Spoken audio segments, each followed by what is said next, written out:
Secularism کا لفظ آپ سب نے سنا ہوگا، یقیناً اس لفظ کے حوالے سے مختلف معاشروں میں مختلف قسم کی غلط فہمیاں اور تعریفیں پائی جاتی ہے۔ تو اس موضوع کو تفصیلی جانتے ہیں سر آصف اقبال سے۔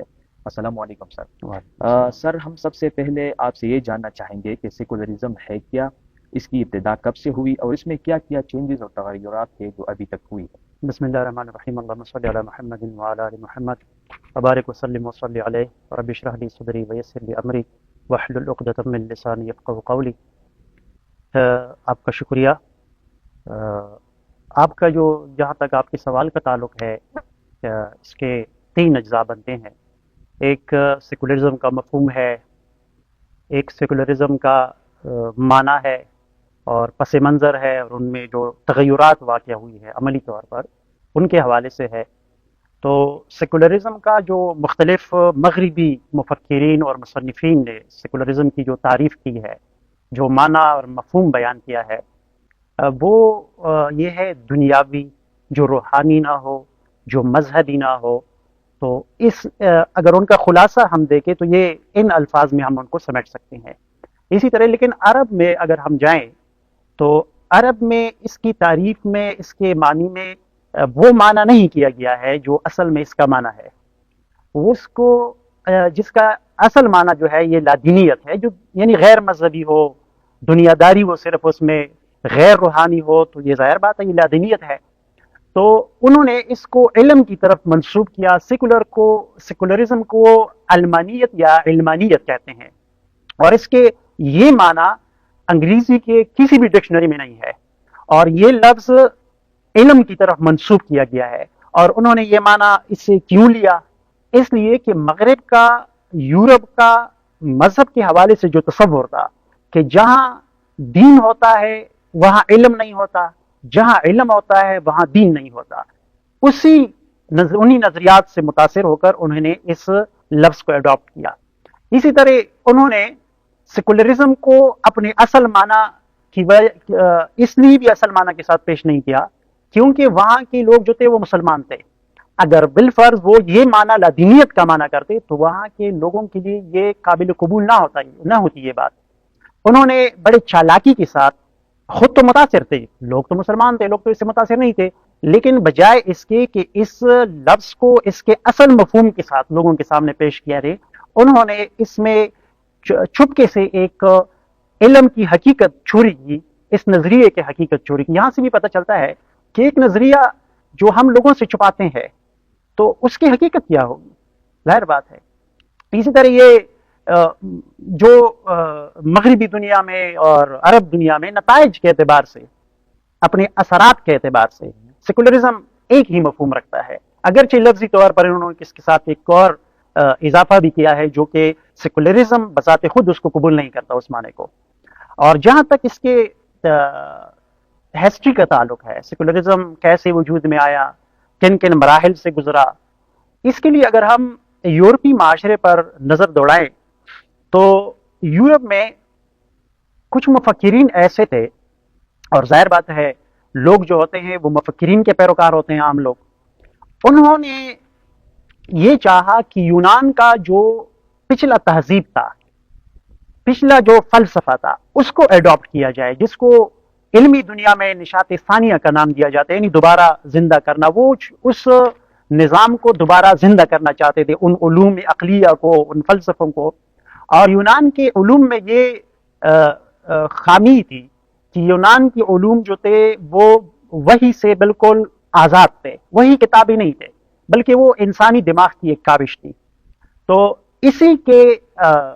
اسی تسلسل میں، اسی تحریک کے بعد چونکہ ایک علمی مباحثے شروع ہو گئے، تو عیسائیت میں اس وقت بھی لوگوں نے بہت سارے رد و بدل کیے تھے جو انسانی عقل کے بھی خلاف تھے اور شریعت کے بھی خلاف تھے۔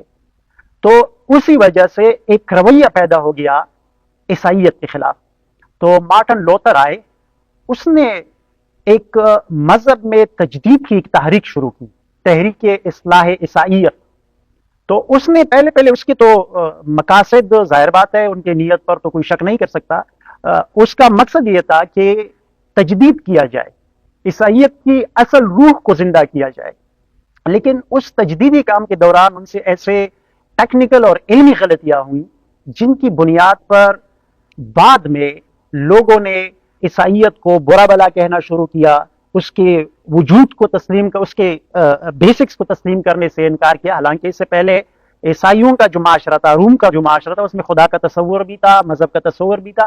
اور آپ خود سوچیں کہ کلیسا جب یہاں پہ اتنا پاورفل ہے تو اس کلیسا کا کوئی بنیاد بھی تھا نا، کوئی مذہب تھا، اس لیے یہ کلیسا ہے۔ ویسے آسمان سے تو نہیں اترا نا یہ کلیسا، بلکہ ایک مذہب تھا، اس مذہب کے بیس پر یہ کلیسا بنا اور ان کی تعلیمات، لیکن اس کلیسا نے ان تعلیمات میں غلطیاں کی، رد و بدل کیے، ان کے عملی تطبیق میں غلطیاں کی، رہبانیت جیسے مہلک امراض وجود میں آئے اس کے نتیجے میں۔ بہرحال تو مارٹن لوتھر کے اس سوچ کے پیش کرنے کے ساتھ ایک رویہ پیدا ہوا، اس کی وجہ سے باقاعدہ طور پر ایک فرقہ عیسائیت میں پیدا ہوا جس کو پروٹسٹنٹ کہا جاتا ہے، اور دوسرا جو کلیسا کا جو طبقہ تھا، فرقہ تھا، وہ کیتھولک تھا۔